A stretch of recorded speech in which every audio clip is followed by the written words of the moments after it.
Halo, kembali lagi di video ini. Berikutnya kita akan belajar tentang exception handling.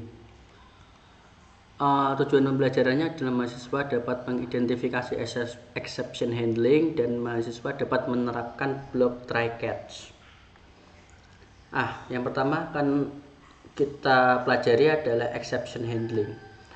Sebelum kita ke exception handling, kita perlu tahu dulu tiga jenis error secara umum, meskipun pada dasarnya kalau kalian mengikuti competitive programming mungkin dia memiliki banyak jenis error, tapi di sini kita coba yang umum saja. Tiga jenis error yang pertama adalah syntax error, kemudian yang kedua adalah logic error, dan ketiga adalah runtime error. Seperti yang sudah kalian ketahui bahwa syntax error itu adalah error yang paling mudah ya. Jadi dikarenakan kita salah menuliskan syntax, jadi aturan programnya itu kita mungkin keliru. Kemudian syntax error itu akan langsung terdeteksi oleh compiler ya. Kemudian logic error itu berkaitan dengan bug ya. Jadi aplikasi itu sudah bisa berjalan semestinya, kemudian tetap sudah bisa berjalan, sudah bisa dikompil, sudah bisa di-run, tetapi ketika kita memberikan suatu input itu outputnya itu tidak sesuai seperti yang kita harapkan. Nah, kaitannya di sini mungkin ada yang logika yang bocor, atau mungkin beberapa yang coding yang mungkin keliru artinya di sini itu keliru secara logis gitu ya. Kemudian yang terakhir adalah runtime error. Nah, kita akan fokus ke runtime error. Jadi di Java runtime error yang membuat itu adalah suatu yang disebut dengan exception. Bahasa ya kalau kita bahasakan langsung gitu ya pengecualian ya.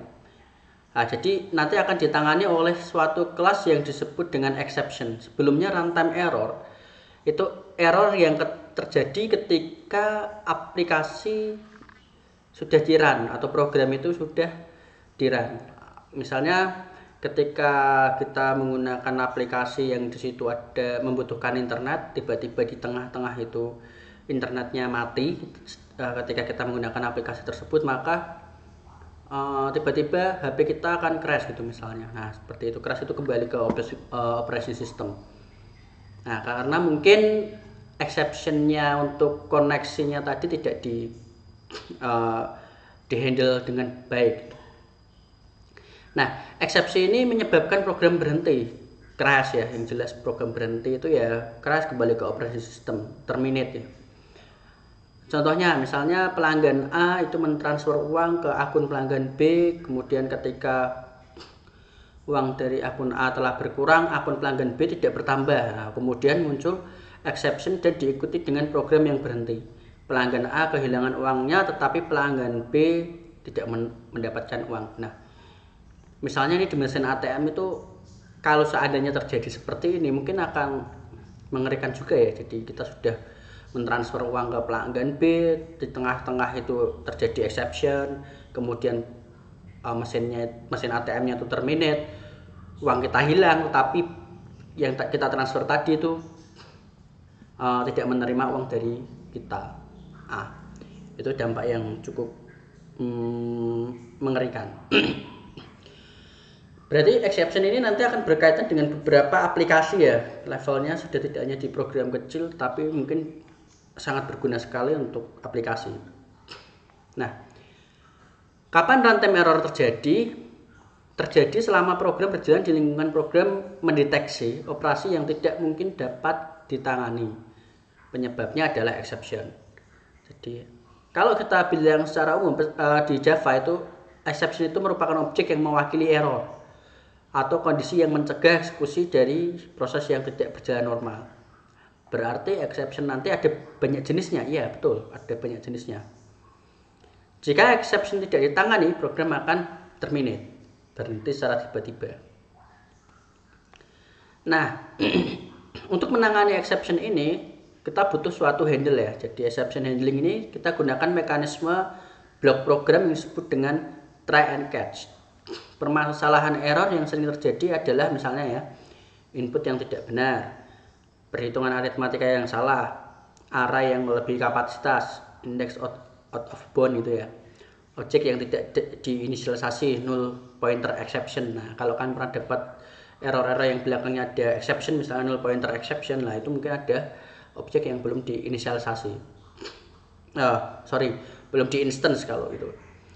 Kemudian jika error tidak segera ditangani atau ditangkap, ya atau kita handle atau kita tangkap catch gitu, maka error akan diteruskan kepada penanganan selanjutnya. Nah, jika kita tidak menangani secara terus-menerus error itu, maka program akan berhenti. Misalnya kita main Dota itu, tiba-tiba di tengah-tengah kita lagi main itu koneksinya error, close ya. Nah, kita akan diberi waktu, misalnya untuk waktu tunggunya itu sekitar 10 menit. Kalau kita sudah melebihi waktu tunggu 10 menit itu, maka kita akan dikeluarkan ya dari permainan seperti itu. Nah, selama 10 menit tadi kita bisa memperbaiki koneksi, misalnya koneksinya itu sudah ada kembali lah, kita bisa masuk kembali ke game. Nah, contohnya seperti itu ya. Nah, ini contoh masalah yang menyebabkan exception. Jadi yang pertama adalah misalnya ini exception demo, kemudian mungkin jarang sekali saya menggunakan input ya di Java, karena input itu kita harus menambahkan objek ya, objek scanner, kemudian saya harus mengimport java.util scanner itu, lalu saya harus menginstance new scanner dan memasukkan system in. System in ini input yang nanti akan diterima oleh command prompt yang kita gunakan sebagai inputan yang kita ketik itu, diketik oleh user.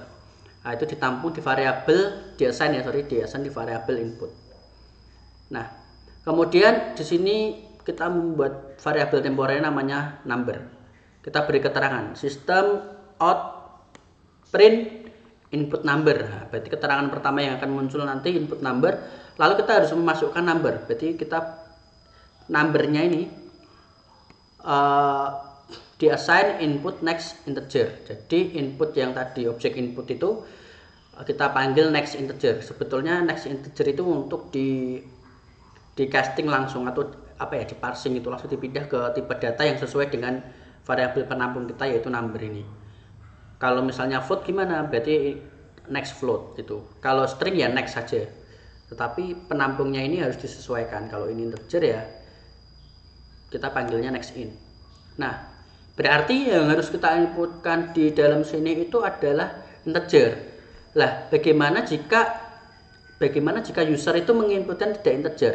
Contohnya ini, dia inputkan double gitu, 3,7. Yang terjadi adalah output your number is, harusnya keluarnya integer ya numbernya, itu tidak mau keluar. Jadi tidak mau keluar, nanti akan ada exception namanya input mismatch. Berarti keliru user dalam memasukkan input. Nah, kadang ini sering terjadi juga kasus seperti ini. Jadi yang dimasukkan itu misalnya yang sering salah itu angka ya, sama ya, angka itu user menuliskannya dengan string gitu. Berapa umurmu? 17 itu. 17 harusnya 17 itu kan.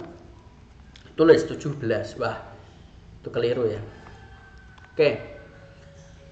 Solusinya adalah kita harus buat try catch block seperti ini. Nah, ini try catch block.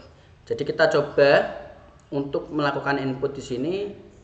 Jika seandainya user itu salah input, program itu tidak akan langsung nge-terminate, tetapi akan memberikan keterangan. Misalnya dia sudah menangkap exception yang tadi ya, input mismatch, kemudian 3,7 berarti sudah ditangkap oleh block catch-nya ini, maka dia akan mengoutputkan wrong input dulu. Setelah itu thank you. Nah, di sini tidak ada keterangan error seperti tadi. Error exception-nya tidak keluar. Nah, seperti itu. Biasanya kalau itu koneksi yang terkait dengan koneksi internet, di sini itu akan mencoba untuk mereconnect ya. Mereconnect, kalau belum selama dia masih menangkap itu belum connect ke internet, maka dia nanti mungkin akan diberi keterangan apa gitu sampai nanti reconnecting. Nah, reconnecting dia berhasil bisa melewati exception tersebut. Tipe-tipe exception itu ada banyak ya, jadi ini contoh aja: arithmetic exception, null pointer, index out of bound, illegal argument. Nah, ini contohnya. Ini adalah contoh ketika exception illegal argument terjadi gitu. Apa itu illegal argument? Misalnya kita memasukkan sesuatu ya, n harus positif. Misal kita punya static method calculate yang ada dua parameter, integer a dan integer b, dia nanti mengetrau itu ya, exception. Nah, nanti ketika jika a kurang dari 0, b kurang dari 0, maka dia akan atau b kurang dari 0, maka dia akan muncul n itu harus positif. Nah, kita coba calculate memasukkan number 1,5. Nah, 1,5 itu nanti akan di catch ya sama exception, karena dia maunya ketika ekspresi boolean yang ada di atas ini itu maunya ekspresi boolean ini tidak tereksekusi.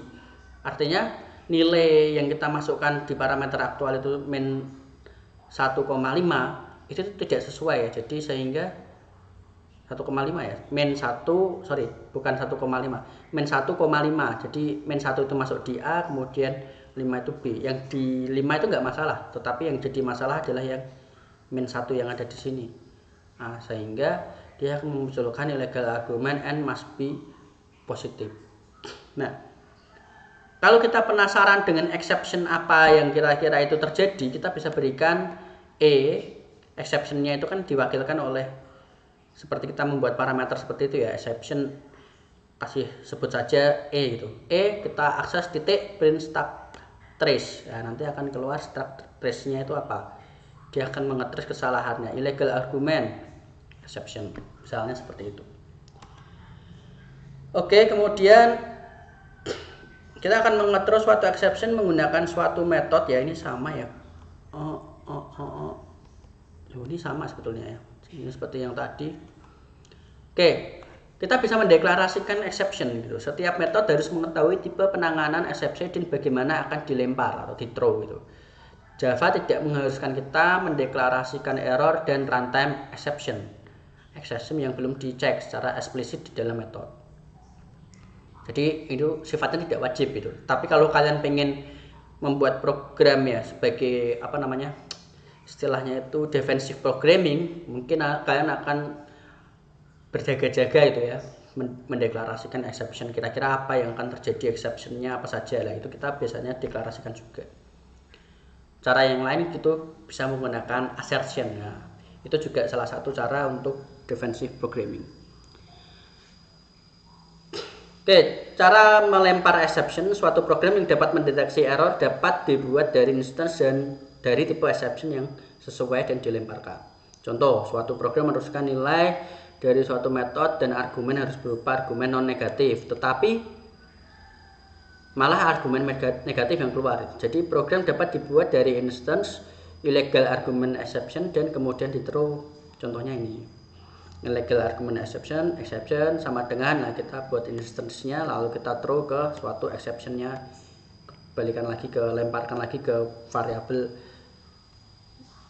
EX tadi yang kita deklarasikan, atau langsung ya, instance langsung, jadi throw new illegal argument tanpa kita deklarasikan ke suatu variabel gitu, langsung jadi kita instance langsung throw new illegal argument exception, langsung kita beri keterangan wrong argument. Nah, itu cara yang lain. Oke, kita akan lebih lihat dalam ke try catch.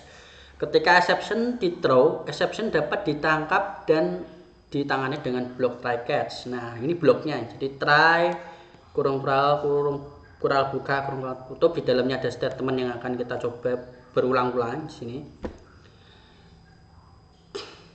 Berulang-ulang ya, bisa berulang-ulang, bisa tidak berulang-ulang juga. Kemudian catch itu untuk menangkap exceptionnya, dan catch itu boleh lebih dari satu, jadi bisa catch yang exception yang satu, catch yang exception kedua, mungkin dalam satu operasi yang kita lakukan itu mungkin bisa jadi menghadirkan dua exception yang berbeda, misalnya kayak connection error sama wrong input tadi, apa namanya, input mismatch tadi, itu juga bisa. Nah, kalau kita ingin mencoba mengakses informasi exception yang kita panggil, itu bisa gunakan beberapa metode berikut, misalnya print, stack trace, kemudian get message, toString, dan get stack trace. Nah, itu kita bisa panggil di dalam, tentu saja di dalam block catch-nya ini. Oke. Pada block try kita dapat menuliskan kode yang mungkin akan terjadi error jika dijalankan. Nah, ini. Jadi kalau kita was-was dengan kode yang kita buat sebagai bentuk dari defensive programming yang kita lakukan, itu kita buat saja block try karena barangkali user itu salah input misalnya. Nah, itu kita isi di dalam sana. Kemudian block catch itu untuk meletakkan kode untuk menangani jika sewaktu-waktu terjadi kesalahan yang tadi kita khawatirkan itu. Jadi apabila mungkin program mendapati error, transaksi dari data tersebut tidak akan rusak. Nah, ini dapat mencegah transaksi itu akan rusak. Kemudian operasi catch dapat diciptakan lebih dari satu. Nah, sebagai tambahan kita bisa menambahkan yang namanya block lagi finally. Permasalahannya kapan ini akan digunakan? Jika ingin beberapa kode dieksekusi terlepas dari apakah exception tersebut terjadi atau tertangkap. Jadi dia tidak peduli akan tertangkap atau tidak. Endingnya nanti kita akan tambahkan keterangan ya atau apapun itu di dalam block finally itu. Berarti block try, kemudian kita buat block catch dengan exceptionnya, lalu kita buat parameternya. Kemudian catch ini bisa lebih dari satu. Lalu kita tambahkan finally statement di dalam block finally ini. Atau finally ini tanpa kita adakan catch itu juga bisa. Jadi finally dapat dideklarasikan tanpa catch. Jadi try langsung finally itu juga bisa. Nah, ini contoh yang try langsung finally. Misalnya ada scanner input, new scanner, input system, integer number untuk menampung inputnya yang integer number, kemudian divisor itu pembaginya. Outputnya seperti ini, langsung kita berikan keterangan finally, thank you. Seandainya kalau user itu langsung benar menginputkan number sama divisornya, pembaginya. 3, input divisornya dikosongi. Tidak dikosongi ya. Oh iya, dikosongi ya. Dia kosongnya diisi B, terus di enter, kemudian diisi B, kemudian thank you. Meskipun ada thank you tapi ada keterangannya tetap error input mismatch. Tetap ada stack trace-nya itu ya, keterangan exception-nya. Oke, itu saja. Jadi block try catch itu kalian bisa lakukan di mana saja. Ini tidak hanya dilakukan di dalam main ya. Jadi yang tadi ada contohnya itu, ini misalnya tidak hanya dilakukan di dalam main, tetapi ini bisa dimasukkan juga try catch block ini di dalam metode yang di suatu kelas yang kita buat. Jadi tidak harus dipakai di dalam main. Seperti halnya kalian waktu menggunakan iterasi misalnya for loop, ya, itu kalian bisa panggil di mana saja, mau di dalam main atau di dalam metode pun itu juga tidak masalah. Oke, jadi itu mungkin itu saja tutorial singkat tentang try catch gitu. Sampai jumpa di video berikutnya.